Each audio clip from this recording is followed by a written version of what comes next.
Hey YouTube, it's a Substance Project. I'm Jody. Yesterday, the New York City Wage Board was expected to endorse a recommendation for fast food workers to increase their minimum wage to $15 per hour. People say that working 35 to 40 hours per week and living below the poverty line is unacceptable. The federal minimum wage is currently $7.25 per hour in Seattle and Los Angeles have bumped it to $15 per hour. The merits of raising the minimum wage depends on who you ask. Economists on both sides of the political aisle have their perspective and mountains of data to support the position. But I can't help but ask, who's right? And how can we really make sense of this issue when we hear so much arguing back and forth? So I want to try to take a really simplistic look at this, come to some humble conclusion. First, let's take a look at the argument for increasing the minimum wage. Critics say that we've been suffering from wage stagnation in this country for the past several decades. In fact, when you take a look at today's minimum wage and adjust it for inflation, real value of this wage is the lowest it's been in over 5 decades.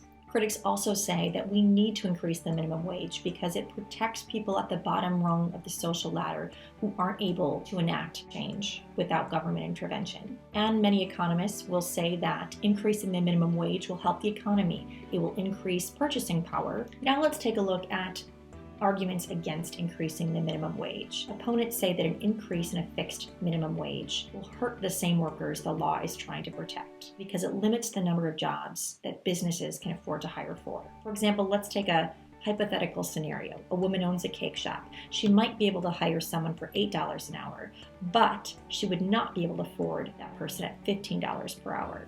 And therefore, we've lost a potential job. Other opponents say the real value of a worker should not be imposed by the government. We should let the market determine the real value of a worker. And one of the biggest criticisms of raising the minimum wage is that it will create stress in the overall compensation structure of small businesses. For example, many small businesses have people who currently make slightly more than wage. If there were to be an increase in the minimum wage, those individuals making slightly more would obviously demand an increase in their pay as well.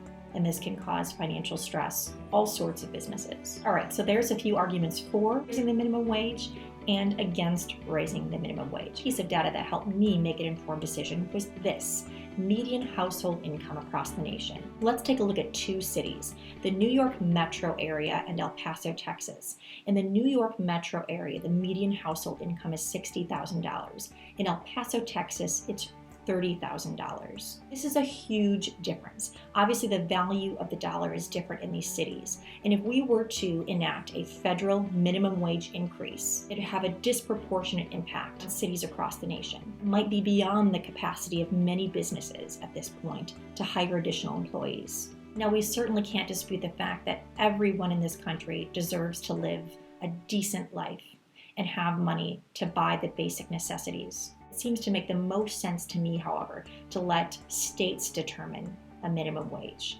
not the federal government. I encourage you to take a look at your state's current minimum wage and find out what's being done to enact change in this regard. Thanks so much for watching.